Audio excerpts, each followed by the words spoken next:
Alright guys, welcome back with me with another YouTube video. The moment of the fight between King and Zoro became one of the battles that got a lot of attention from fans, as well as other epic battles such as Sanji against Queen or Kaido's fight against Luffy. This is because Zoro and King are both the first commanders in their respective pirate groups. In addition, there are various interesting facts that are also presented in the fight. But before we start this video, please smash that like button. And if you haven't subscribed to this channel, please subscribe and click notification bell, or you will miss future anime videos.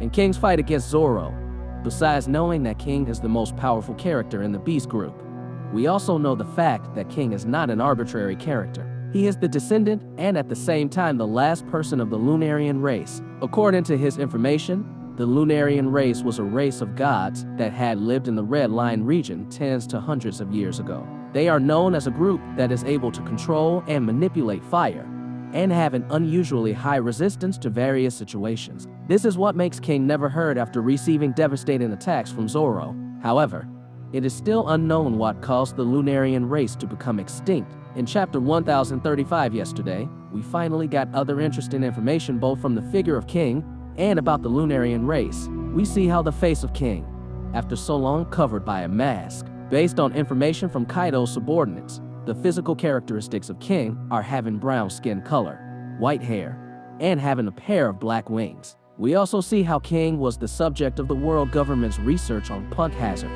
with Kaido, and it was there that King first met Kaido. King then told Kaido his real name, namely ALBER. This name has many pronunciations. It can also be mentioned as Arbor or Arbel. And what's interesting is that there is something interesting behind the name King. Arbel or Erbel is an ancient city in the Mesopotamian region.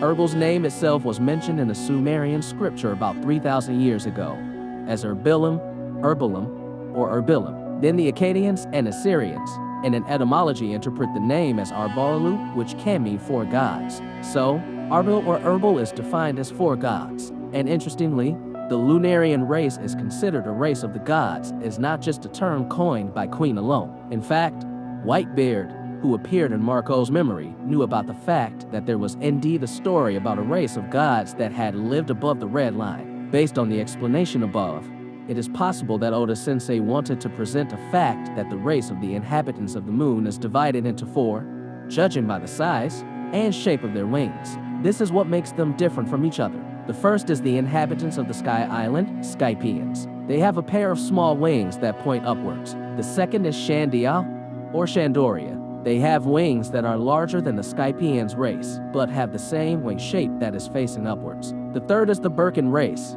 where the shape of their wings is facing downwards. Lastly is the Lunarian race, which has the largest pair of wings and is also black. They can manipulate fire and have incredible durability.